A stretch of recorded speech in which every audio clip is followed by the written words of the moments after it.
Hey, deal breakers. It's Smalls. I know that you guys said that you wanted to hear like people's deal breaky situations, so I thought I'd tell you about one of mine.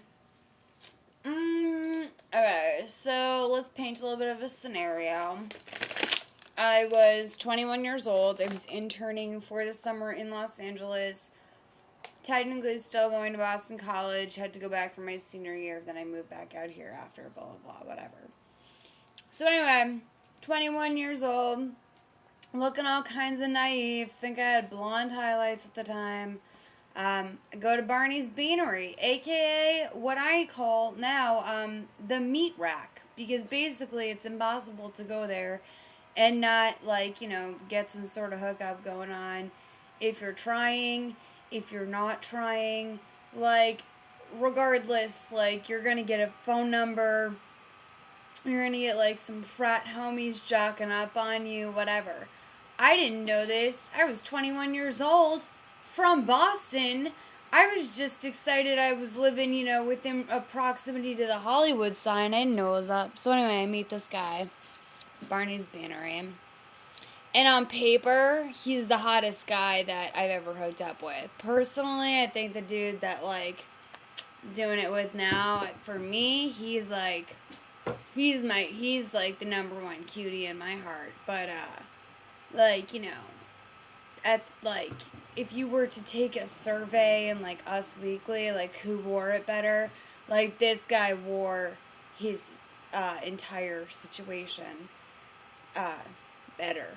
He was like a model, actor. He's like one of those. He's by far the hottest guy I could possibly get. I don't even know why this dude was talking to me. Point was, he was really dumb and he lived in Eagle Rock, which is far away. And he'd make me drive to Eagle Rock to come see him, and I'd be like, "No, you come see me. What the fuck are you talking about? I don't drive to see a man. You come and see me." Especially because I was, feeling awfully entitled for some reason. I got a real pair of balls as soon as I started dating some model. Anyway, I would go visit him in Eagle Rock sometimes, and, I remember one day we were, driving through Eagle Rock, and, I'm already dealing with the fact that, he's fucking blew at kissing. He blew at, other sexual things. He, was not smart. He was really just stubborn and weird, and he would use the same plastic fork to eat all of his meals. All of that was fine ish, because it was only gonna last another month or so.